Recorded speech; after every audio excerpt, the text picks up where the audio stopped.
ವೀಕ್ಷಕರೇ ನಮಸ್ಕಾರ. Power punch ವಿಶೇಷ ಕಾರ್ಯಕ್ರಮಕ್ಕೆ ಸ್ವಾಗತ. ನಾನು ಪ್ರಣುತ್ ಆರ್ಗಾಣಿಕ. ಇಡೀ ದೇಶಾದ್ಯಂತ ಲೋಕಸಭಾ ಚುನಾವಣೆಯ ಕಾವು ಜೋರಾಗಿದೆ. ದೇಶದ ವಿಚಾರ ಬಿಟ್ಬಿಡೋಣ, ರಾಜ್ಯದ ವಿಚಾರವನ್ನು ಮಾತಾಡೋಣ. ರಾಜ್ಯದ 28 ಲೋಕಸಭಾ ಕ್ಷೇತ್ರಗಳು. ಒಂದ್ ಕಡೆ ಬಿಜೆಪಿ 28ಕ್ಕೆ 20 ನಮ್ಮದೇ ಅಂತಿದ್ರೆ, ಕಾಂಗ್ರೆಸ್ ಈ ಭಾಗದಲ್ಲಿ 20+ ಈ ಬಾರಿ ನಾವು ಗೆದ್ದೇ ಗೆಲ್ತೀವಿ ಅನ್ನುವಂಥ ಪರಮ ವಿಶ್ವಾಸದಲ್ಲಿದ್ದಾರೆ. ಎಲ್ಲ ಲೆಕ್ಕಾಚಾರ ಜೊತೆಗೆ ಇವತ್ತು ನಾವು ಚರ್ಚೆ ಮಾಡ್ತಿರೋದು ಕರ್ನಾಟಕ ರಾಜ್ಯದಲ್ಲಿ ಚುನಾವಣಾ ಟಿಕೆಟ್ ವಿಚಾರದಲ್ಲಿ ಅತಿ ಹೆಚ್ಚು ಚರ್ಚೆಗೆ ಬಂದಂತ ಕ್ಷೇತ್ರ ಅದು ಕೋಲಾರ ಲೋಕಸಭಾ ಕ್ಷೇತ್ರ.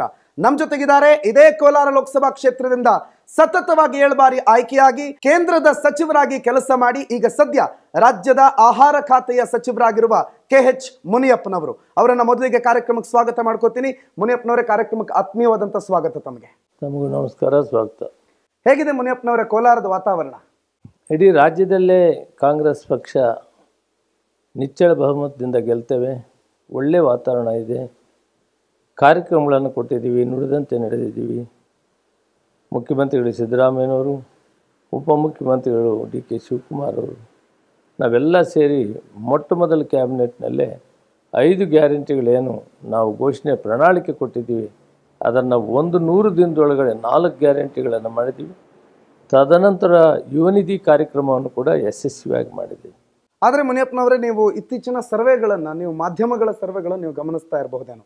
ಲಾಸ್ಟ್ ಟೈಮ್ ಕಂಪೇರ್ ಮಾಡಿದ್ರೆ ಕಾಂಗ್ರೆಸ್ ಒಳ್ಳೆ ಪರ್ಫಾರ್ಮೆನ್ಸ್ ಕೊಡುತ್ತೆ, ಆದರೆ 20+ ಅನ್ನೋದೆಲ್ಲ ಸಾಧ್ಯ ಇಲ್ಲ ಅನ್ನೋದು ಈವರೆಗೆ ಮಾಧ್ಯಮದಲ್ಲಿ ಕಂಡು ಬರ್ತಾ ಇರುವಂತಹ ಸಮೀಕ್ಷಾ ವರದಿಗಳು. ಯಾವ ಮನೆಯಲ್ಲಿ ಮಹಿಳೆಗೆ ಸೌಲಭ್ಯ ಆಗಿಲ್ಲ, ಅದು ಯಾವುದೇ ಥರದ್ದಾದ ಸೌಲಭ್ಯ, ಯಾವ ತಾಯಂದಿರಿಗೆ ಅನುಕೂಲ ಆಗಿಲ್ಲ, ಯಾವ ಬಡವರಿಗೆ ಅನುಕೂಲ ಆಗಿಲ್ಲ, ಎಲ್ಲ ರೀತಿಯಲ್ಲಿ ಮಾಡಿರೋದ್ರಿಂದ ಆಶಾಭಾವನೆಯಿಂದ ಇದ್ದೀವಿ. ನಾವು 28ಕ್ಕೆ 28 ಕೂಡ ಗೆಲ್ಲಬೇಕು. ನಮ್ಮ ಕಾರ್ಯಕ್ರಮಗಳನ್ನು ನಿಜವಾಗಲೂ ಕೂಡ ಸದುಪಯೋಗ ಮಾಡಿಕೊಂಡವರು ಅವ್ರು ನಮ್ಗೆ ಓಟ್ ಮತ ಕೊಡ್ತಾರೆ, ನಾವು ಗೆಲ್ತೀವಿ ಅಂತ ಆಶಾಭಾವನೆಯಿಂದ ಇದ್ದೇನೆ. ಆದರೆ ಮುನಿಯಪ್ಪನವರೇ, ಗೆಲ್ಲಬಹುದಾದಂಥ ಕಾಂಗ್ರೆಸ್ನ ಕ್ಷೇತ್ರಗಳಿದ್ರೆ ಅದರಲ್ಲಿ ನಾವು ನಮ್ಮ ಕಣ್ಣು ಕಾಣೋದು ಕೋಲಾರ. ಬಹಳ ಸುಲಭವಾಗಿ ಕಾಂಗ್ರೆಸ್ಗೆ ಅವಕಾಶ ಇದೆ, ಗೆಲ್ಲೋದಕ್ಕೆ ಬಹಳ ಅವಕಾಶ, ನಿಚ್ಚಳ ಅವಕಾಶ ಇದ್ದಂಥ ಕೋಲಾರ ಕ್ಷೇತ್ರ. ಏನು ಎಡವಟ್ಟು ಮಾಡ್ಕೊಂಡ್ರಿ ಕೋಲಾರದಲ್ಲಿ? ಸ್ವಲ್ಪ ಏನೋ ಗೊಂದಲ ಆದಂಗೆ ಕಾಣ್ತಾ ಇದೆ ಅಲ್ಲ? ಗೊಂದಲ ಇಲ್ಲ. ಕ್ಯಾಂಡಿಡೇಟ್ ಯಾರೇ ಆಗಲಿ, ಇಲ್ಲಿವರೆಗೂ ನಡೆದಿರುವಂಥ 17 ಚುನಾವಣೆಗಳಲ್ಲಿ ಸುಮಾರು 13-14 ಚುನಾವಣೆಯಲ್ಲಿ ಲೋಕಸಭೆಗೆ ಮಾತ್ರ ಕಾಂಗ್ರೆಸ್ಸೇ ಗೆದ್ದಿದೆ. ಆದ್ದರಿಂದ ಇಲ್ಲಿ ಕಾಂಗ್ರೆಸ್ಸು ಸಲೀಸಾಗಿ ಸುಲಭವಾಗಿ ಗೆಲ್ಲುವಂಥ ಕ್ಷೇತ್ರ ಗೆಲ್ತದೆ. ನಾನು ಕೂಡ ಗೌತಮ್ ಅವರು ನಮ್ಮ ಅಭ್ಯರ್ಥಿಗೆ ನಾಮ ಪತ್ರ ಸಲ್ಲಿಸುವಂಥ ಕಾಲದಲ್ಲಿ ನಾನು, ನನ್ನ ಮಗಳು ರೂಪಾ ಶಶಿಧರ್ ಅವರು ಒಟ್ಟಿಗೆ ಹೋಗಿ ಜಿಲ್ಲಾ ಕಾಂಗ್ರೆಸ್ ಅಧ್ಯಕ್ಷರು ಮತ್ತು ಶಿಡ್ಲಘಟ್ಟದ ಅಭ್ಯರ್ಥಿಯಾದಂಥ ರಾಜುಗೌಡರು ಒಟ್ಟಿಗೆ ಹೋಗಿ ನಾವು ನಾಮಪತ್ರವನ್ನು ಸಲ್ಲಿಸೋದಕ್ಕೆ ಅವರ ಜೊತೆಯಲ್ಲಿ ನಿಂತಿದ್ದೇವೆ. ಮತ್ತು ಆ ದಿನವೇ ಹೇಳಿ ಬಂದಿದ್ದೇನೆ, ನಾವು ಪ್ರಯತ್ನ ಮಾಡಿದ್ವಿ, ಹೈಕಮಾಂಡು ತೀರ್ಮಾನ ಗೌತಮ್ ಅವ್ರಿಗೆ ಮಾಡಿದೆ, ನಾವೆಲ್ಲ ಕೂಡ ಗೌತಮ್ ಅವ್ರಿಗೆ ಮಾಡಿ ಗೆಲ್ಲಿಸ್ಬೇಕು ಅಂತ ತೀರ್ಮಾನ. ಆದರೆ ನಿಮ್ಮದೇ ಶಿಷ್ಯರು, ನೀವೇ MLA ಮಾಡಿರೋರು, ನೀವೇ MLC ಮಾಡಿರೋರು, ನಿಮ್ಮದೇ ಶಿಷ್ಯರುಗಳು ಗುರುವಿಗೆ ತಿರುಮಂತ್ರ ಹಾಕ್ಬಿಟ್ರು, ರಾಜೀನಾಮೆ ನಾಟಕ ಮಾಡಿಬಿಟ್ರು ಅಂತ ನೀವೇ ಮಾಧ್ಯಮದ ಮುಂದೆ ಹೇಳ್ತಿದ್ದೀರಿ. ಇದೆಲ್ಲ ನಾಟಕಾರಿ ಅಂತೀರಿ. ಯಾಕೋ ಒಂದು ಕಡೆ KH ಮುನಿಯಪ್ಪನವರ 40 ವರ್ಷಗಳ ಸುದೀರ್ಘ ರಾಜಕಾರಣ ಕೆಲವ್ರಿಗೆ ಹೊಟ್ಟೆ ಉರಿಸ್ತಾ ಅಥವಾ ಏನಾಗ್ತಾ ಇದೆ? ಅದು ಏನೇ ಆಗಿರಲಿ, ಬಹಳ ದೊಡ್ಡ ಪಾರ್ಟಿ, ಭಿನ್ನಾಭಿಪ್ರಾಯಗಳು ಸಹಜ. ಆದರೆ ಇವತ್ತು ಈ ರಾಜ್ಯದಲ್ಲಿ ಅಥವಾ ರಾಷ್ಟ್ರದಲ್ಲಿ ಜಾತ್ಯತೀತ ಪಕ್ಷಗಳು ಒಂದಾಗಿದ್ದೇವೆ. ನಾವು ಕಾಂಗ್ರೆಸ್ ಪಕ್ಷದ ಒಂದು ನೇತೃತ್ವದಲ್ಲಿ ಭಾರತ ಸರ್ಕಾರವನ್ನು ಮಾಡಬೇಕಂತ ಚಿಂತನೆಯಲ್ಲಿದ್ದೀವಿ. ಆದ್ದರಿಂದ ಕರ್ನಾಟಕದಿಂದ ಅತಿ ಹೆಚ್ಚು ಸೀಟುಗಳನ್ನು ನಾವು ಆಯ್ಕೆ ಮಾಡಿ ಕಳಿಸಬೇಕಾಗ್ತದೆ. 7 ಸಾರಿ ಲೋಕಸಭೆಯಲ್ಲಿದ್ದು 10 ವರ್ಷ ಕ್ಯಾಬಿನೆಟ್ಟಲ್ಲಿ ಮಂತ್ರಿಯಾಗಿ ಕೆಲಸ ಮಾಡಿದಂಥವನು, ಕಾಂಗ್ರೆಸ್ ಕಾರ್ಯಕಾರಿ ಸಮಿತಿಯಲ್ಲಿ ಕೆಲಸ ಮಾಡಿದಂಥವನು. ಇಷ್ಟೆಲ್ಲ ಅವಕಾಶಗಳು ಬಹುತೇಕ ಬಹಳಷ್ಟು ವಿರಳ ಜನರಿಗೆ ಸಿಕ್ಕಿರ್ತದೆ. ಕೇವಲ ಸೀಟ್ ಕೊಡಲಿಲ್ಲ ಅನ್ನೋದಕ್ಕೆ ಕಾಂಗ್ರೆಸ್ ಪಕ್ಷಕ್ಕೆ ತೊಂದರೆ ಆಗೋಕ್ಕೆ ಬಿಡೋದಿಲ್ಲ. ನಾನು ಎಲ್ಲ ಕಡೆ ನಾನೇ ಓಡಾಡಿ ಕಾಂಗ್ರೆಸ್ ಪಕ್ಷವನ್ನು ಗೆಲ್ಲಿಸೋದಕ್ಕೆ ಪ್ರಾಮಾಣಿಕ ಪ್ರಯತ್ನ ಮಾಡ್ತೀನಿ.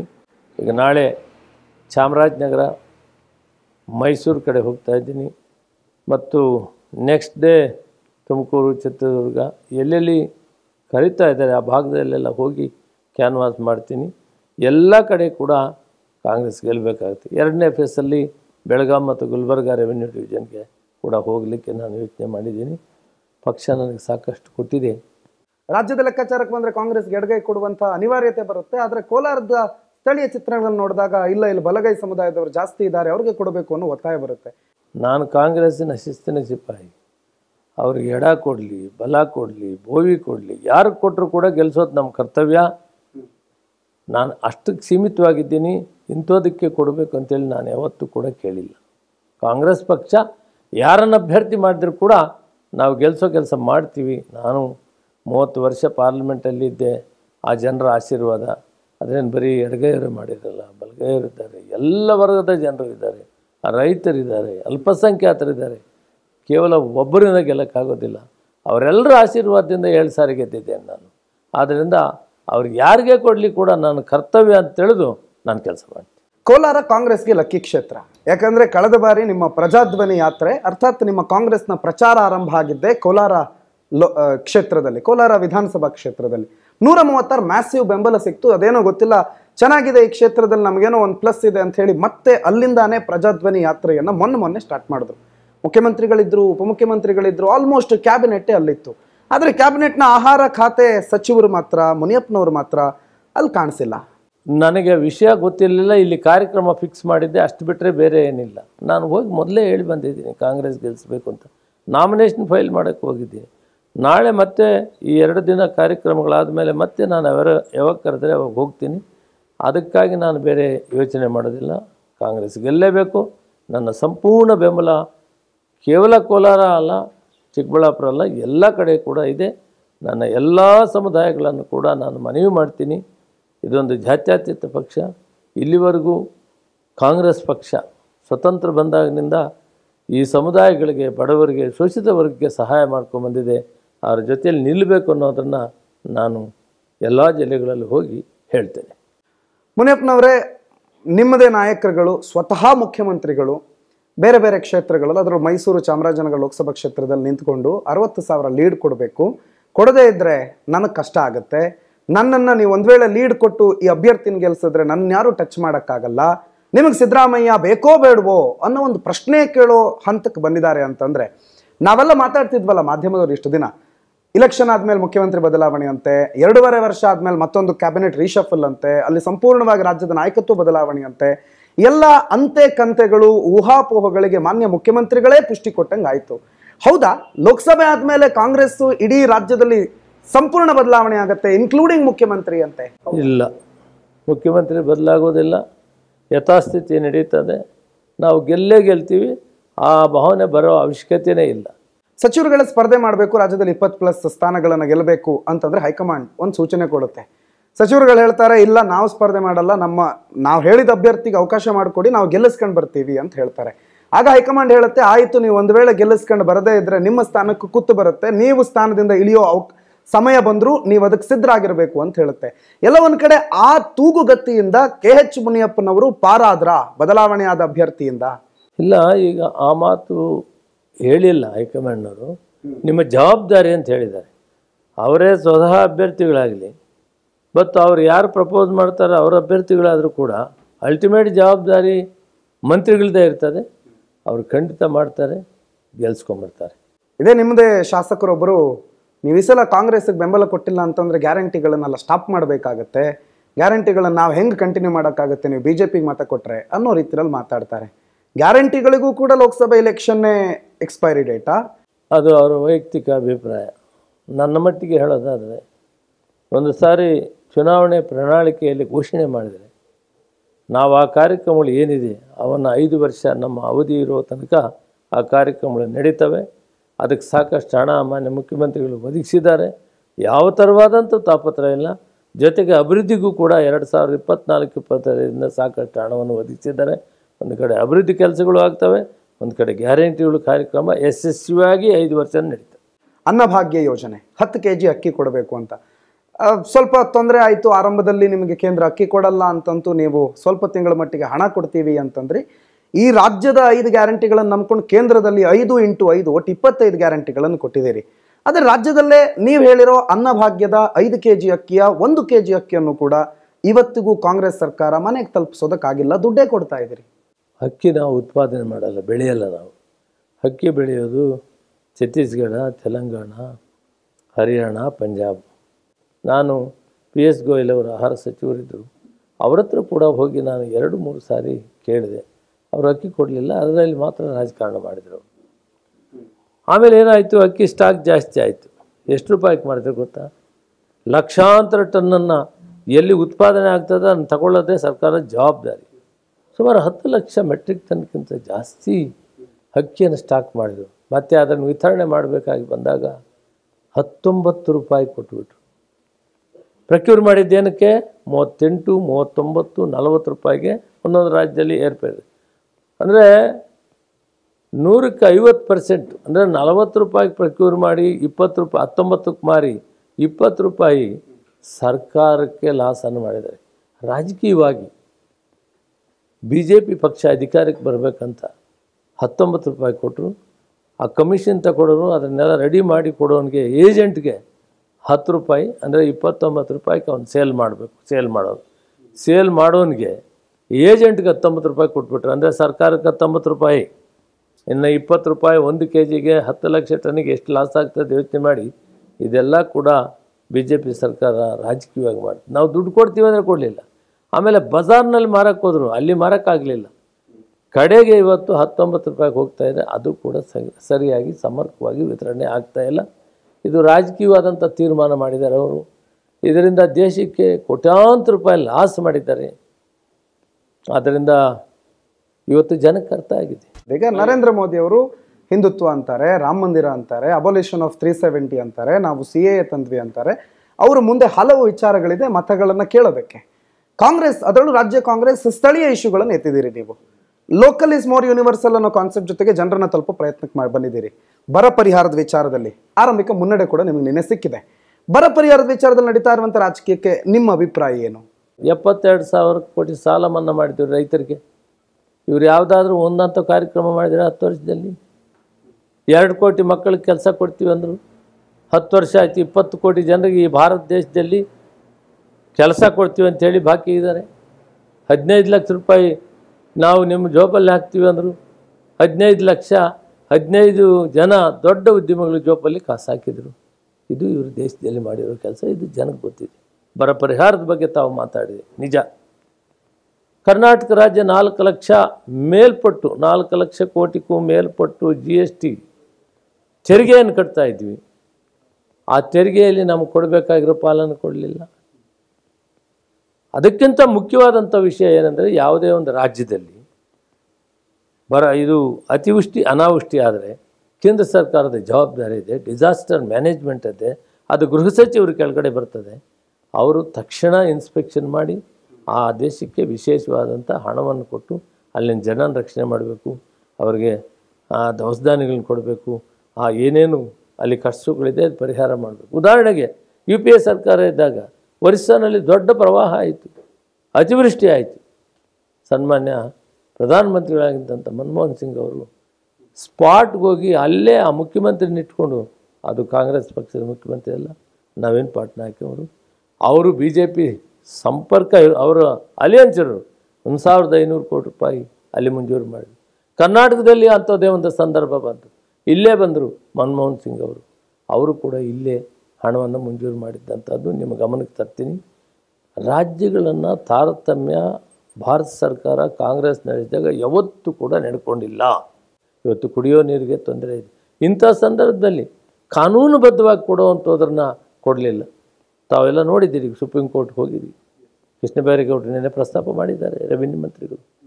ಇದು ಕಾನೂನುಬದ್ಧವಾಗಿ ಕೊಡುವಂಥದ್ದು, ಅವರೇನು ಸುಮ್ಮನೆ ಫ್ರೀ ಕೊಡುವಂಥದ್ದಲ್ಲ. ಅದು ಕೊಡಲಿಲ್ಲ. ಇಷ್ಟೊಂದು ತಾರತಮ್ಯ, ಒಂದು ಕಡೆ ಅಕ್ಕಿ ಕೊಡೋದ್ರಲ್ಲಿ ತಾರತಮ್ಯ ಮಾಡಿದ್ರು, ಒಂದು ಕಡೆ ಬರ ಪರಿಹಾರ ಕೊಡೋದ್ರಲ್ಲಿ, ಒಂದು ಕಡೆ ನಮಗೆ ಬರುವಂಥ ಟ್ಯಾಕ್ಸಲ್ಲಿ ಬರಬೇಕು ಹಣವನ್ನು ಕೂಡ ಕೊಡ್ತಾಯಿಲ್ಲ. ಇದು ಯಾವತ್ತೂ ಯಾವ ಭಾರತ ಸರ್ಕಾರನೂ ಮಾಡಿದಂಥ ಕೆಲಸ ಇವತ್ತು BJP ಸರ್ಕಾರ ಮಾಡಿದೆ. ಇದು ಪ್ರಜಾಪ್ರಭುತ್ವಕ್ಕೆ ವಿರುದ್ಧವಾಗಿ, ಸಂವಿಧಾನಕ್ಕೆ ವಿರುದ್ಧವಾಗಿ ಈ ಕೆಲಸವನ್ನು ಇವತ್ತು BJP ಸರ್ಕಾರ ಮಾಡ್ತಾಯಿದೆ. JDS ಮತ್ತು BJPಯ ಮೈತ್ರಿ ಬಗ್ಗೆ ನಿಮಗೇನು ಅನ್ಸುತ್ತೆ? ಯಾಕಂದರೆ ನೀವು ಕಳೆದ ಲೋಕಸಭಾ ಚುನಾವಣೆಯಲ್ಲಿ, ಅಂದರೆ 5 ವರ್ಷ ಹಿಂದೆ ಇದೇ ಸಂದರ್ಭದಲ್ಲಿ ಅದೇ JDS ಅದು ಮೈತ್ರಿ ಮಾಡ್ಕೊಂಡಿದ್ರಿ. ನಿಮಗೆ ಲಾಭ ಆಗಿದ್ದಕ್ಕಿಂತ ನಷ್ಟ ಆಗಿದ್ದೆ ಜಾಸ್ತಿ ಆವತ್ತಿನ ಮೈತ್ರಿಯಿಂದ. ಇವತ್ತಿನ ಮೈತ್ರಿ, ಅವ್ರ ಮೈತ್ರಿ ನೋಡಿದ್ರೆ ಏನು ಅನಿಸುತ್ತೆ? ಮೈತ್ರಿ ಮಾಡೋದ್ರಿಂದ ಸಾಕಷ್ಟು ಜನ ಜಾತ್ಯತೀತ ಸಿದ್ಧಾಂತದಲ್ಲಿ ವಿಶ್ವಾಸವಿರುವಂಥ ಜನತಾದಳದ ಜನ ಕಾಂಗ್ರೆಸ್ಗೆ ಎಲ್ಲ ಕಡೆ ಸೇರ್ತಾ ಇದ್ದಾರೆ. ವಾತಾವರಣ ನಮಗೆ ಅದು ಅವರ ಮೈತ್ರಿ ಮಾಡಿದ್ರಿಂದ ನಮಗೆ ಪ್ಲಸ್ ಆಗ್ತಾ ಇದೆ, ಬಹಳಷ್ಟು ಜನ ಸೇರ್ತಾ ಇದ್ದಾರೆ. ಆದ್ದರಿಂದ ಮುಂದಿನ ಚುನಾವಣೆಯಲ್ಲಿ ನಮಗೆ ಅದರಿಂದ ಅನುಕೂಲ ಆಗ್ತದೆ. ಮೈತ್ರಿಯಿಂದ ನಿಮಗೆ ಖಂಡಿತ ಅನುಕೂಲ ಆಗುತ್ತೆ ಅನ್ನೋ ನಂಬಿಕೆ ಆಗುತ್ತೆ. ದಲಿತರ ಶ್ರೇಯೋಭಿವೃದ್ಧಿಗೋಸ್ಕರ ನೀವು ಹೋರಾಡಿರುವ 30-40 ವರ್ಷಗಳು ನಿಮ್ಮ ಕಣ್ಣು ಮುಂದಿದ್ದಾಗ ಒಂದೊಳ್ಳೆ ಅವಕಾಶ ಇದೆ ನಿಮ್ಗೆ. ರಾಜ್ಯದಲ್ಲಿ 136 ಮ್ಯಾಸಿವ್ ಮೆಜಾರಿಟಿ ಇದ್ದಂಥ ಸಂದರ್ಭದಲ್ಲಿ ಆ ದಲಿತ ಕೂಗು, ದಲಿತ ಮುಖ್ಯಮಂತ್ರಿ ಅನ್ನುವಂಥ ಕೂಗು ಎಷ್ಟೋ ವರ್ಷಗಳ ಒಂದು ಬರ ಅದು. ನೀವು ಆಗಲೇಬೇಕು ಒಂದು ದಿನ ದಲಿತರು ಮುಖ್ಯಮಂತ್ರಿ ಆಗಬೇಕು ಅಂತ ಕಂಡುಕೊಂಡಿರುವಂಥ ಕನಸದು. ಆ ಕನಸಿಗೆ ಒಂದೊಳ್ಳೆ ಸಮಯ ಬಂದಿದೆ. ಆದರೆ ಅವ್ರನ್ನ ನೀವು ಮಲ್ಲಿಕಾರ್ಜುನ ಖರ್ಗೆ ಅವರು ಮುಖ್ಯಮಂತ್ರಿ ಆಗ್ತಾರೆ ಅಂತ ಅವ್ರನ್ನ MP ಮಾಡಿದ್ರು, ಮೇಲ್ ಕಳಿಸಿದ್ರು ಅಂತಾಯ್ತು. ಈಗ ದಲಿತ PM ಆಗೋ ಅವಕಾಶ ಇದೆ. ಕಾಂಗ್ರೆಸ್ ಪಕ್ಷದಲ್ಲಿ ಮಾತ್ರ ಇದು ಸಾಧ್ಯ. ಇವತ್ತು ಈ ರಾಷ್ಟ್ರದಲ್ಲಿ ಏನಾದರೂ ದಲಿತರನ್ನ ಪ್ರಧಾನಮಂತ್ರಿ ಮಾಡಬೇಕಂತ ಯೋಚನೆ, ಮುಖ್ಯಮಂತ್ರಿನ ಮಾಡಬೇಕಂತ ಯೋಚನೆ ಮಾಡಿರೋದು ಅದು ಕಾಂಗ್ರೆಸ್ ಪಕ್ಷ ಮಾತ್ರ. ಇವತ್ತು ಈ ಚುನಾವಣೆ ಸಂದರ್ಭದಲ್ಲಿ ನಾನು ಅದರ ಬಗ್ಗೆ ಮಾತಾಡೋದಿಲ್ಲ. ಚುನಾವಣೆಯಲ್ಲಿ ನಾವೆಲ್ಲ ಗೆದ್ದು ಬರಬೇಕು.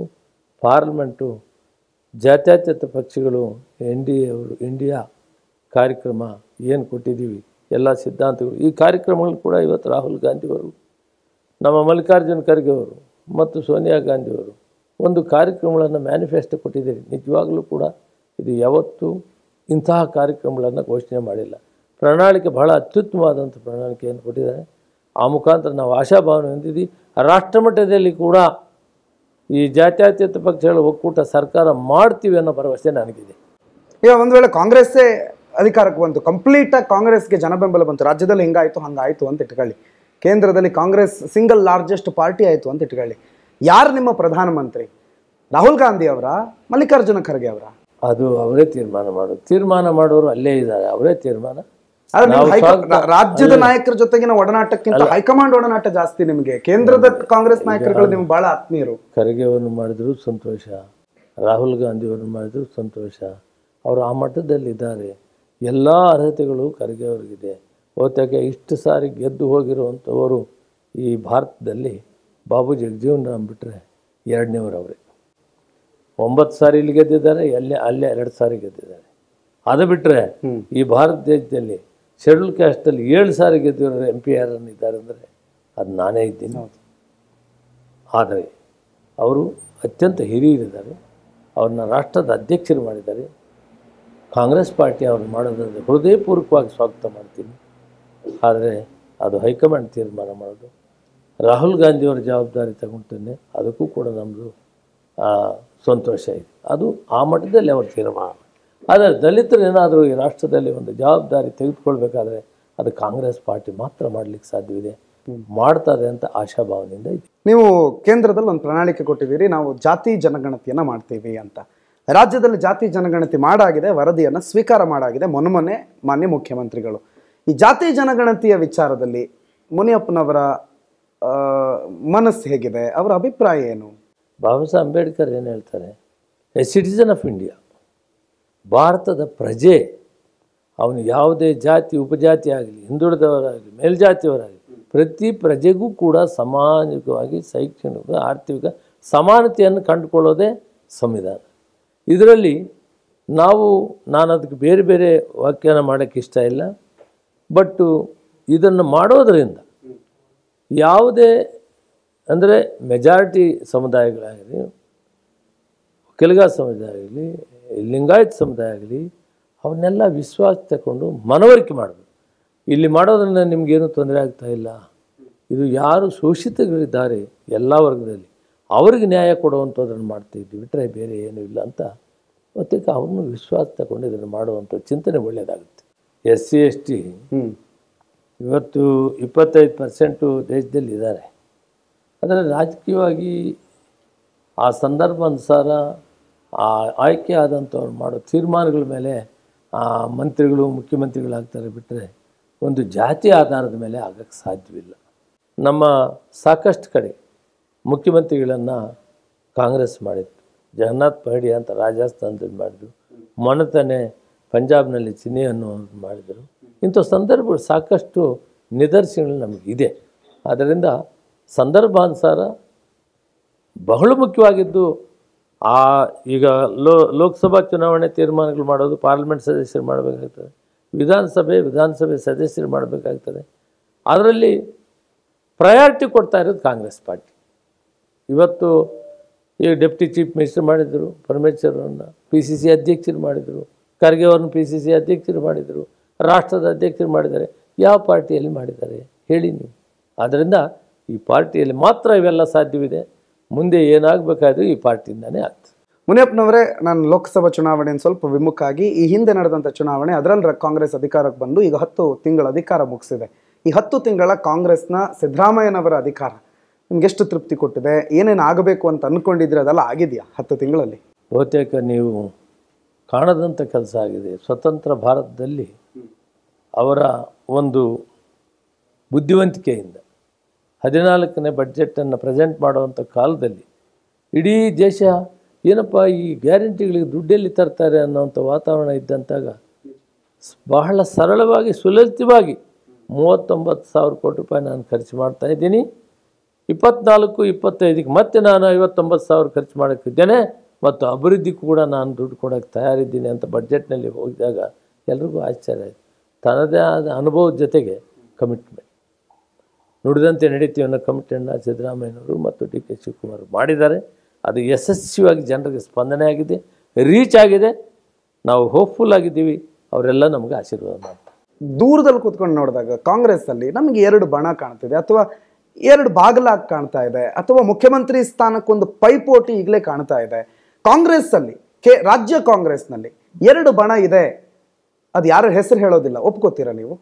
ಬಣಗಳು ಇಲ್ಲವೇ ಇಲ್ಲ. ಅದು ನೀವು ಸ್ವಲ್ಪ ಕ್ರಿಯೇಟ್ ಮಾಡ್ತಾ ಇದ್ದೀರಿ ಅಂತ ಕಾಣಿಸ್ತದೆ. ಕಾಂಗ್ರೆಸ್ಸು ಸೀಟ್ ಕೇಳೋವರೆಗೂ ಹೋರಾಟ ಮಾಡ್ತೀವಿ, ಮಂತ್ರಿ ಆಗೋಕ್ಕೂ ಹೋರಾಟ ಮಾಡ್ತೀವಿ, ಎಲ್ಲಕ್ಕೂ ಹೋರಾಟ ಮಾಡ್ತೀವಿ. ಆದರೆ ಹೈಕಮಾಂಡ್ ಒಂದು ತೀರ್ಮಾನ ಕೊಟ್ಟರೆ ಅದಕ್ಕೆ ಬದ್ಧವಾಗಿ ತಲೆಬಾಗಿ ಕೆಲಸ ಮಾಡ್ತೀವಿ. That is Congress. ನಿಮ್ಮಂಥ ರಾಜಕಾರಣಿಗಳು ನಮ್ಮಂಥ ಯುವಕರಿಗೆ ಪ್ರೇರಣೆ. ನಿಮ್ಮ ರಾಜಕೀಯ ಭವಿಷ್ಯ ಇನ್ನಷ್ಟು ಉಜ್ವಲ ಆಗಲಿ ಅಂತ ಕೇಳೋಷ್ಟು ದೊಡ್ಡವನು ನಾನಲ್ಲ. ಆದರೆ ನಿಮ್ಮ ರಾಜಕೀಯ ಭವಿಷ್ಯದಲ್ಲಿ ಆದಷ್ಟು ತೊಡಕುಗಳಾಗದೆ ಒಂದು ಒಳ್ಳೆ ರೀತಿಯ ರಾಜಕಾರಣ ಮಾಡೋದಕ್ಕೆ ನಿಮ್ಗೆ ದೇವರ ಅವಕಾಶ ಮಾಡಿಕೊಡ್ಲಿ ಅಂತ ಕೇಳ್ಕೊಳ್ತೀನಿ. Thank you very much. Power TV ಜೊತೆಗೆ ಮಾತನಾಡಿದ್ದಕ್ಕೆ ಧನ್ಯವಾದಗಳು. ಆ್ಯಂಡ್ ಕೋಲಾರ ಮತ್ತು ಇಡೀ ರಾಜ್ಯಕ್ಕೆ ಕಾಂಗ್ರೆಸ್ಗೆ ಒಳ್ಳೇದಾಗಲಿ ಅಂತ ನಾವು ಕೇಳ್ಕೊಳ್ತೀವಿ. Thank you. ತುಂಬ ಥ್ಯಾಂಕ್ಸ್. ಕಾಂಗ್ರೆಸ್ಗೆ ಒಳ್ಳೆಯದಾಗಲಿ. ನಿಮ್ಮ ಮನೆಗಳಿಗೆ ಕೂಡ ಹೆಣ್ಮಕ್ಳಿಗೆಲ್ಲ ಸೌಲಭ್ಯ ಕೊಟ್ಟಿದ್ದೀವಿ, ನಿಮಗೂ ಸೌಲಭ್ಯ ಕೊಟ್ಟಿದ್ದೀವಿ. ನೀವೆಲ್ಲರೂ ಕೂಡ ನಮ್ಮ ಪರವಾಗಿ ನಿಂತ್ಕೊಬೇಕಂತ ಮನವಿ ಮಾಡಿ. ವೀಕ್ಷಕರೇ, ಇದು ಇವತ್ತಿನ ಪವರ್ ಪಂಚ್.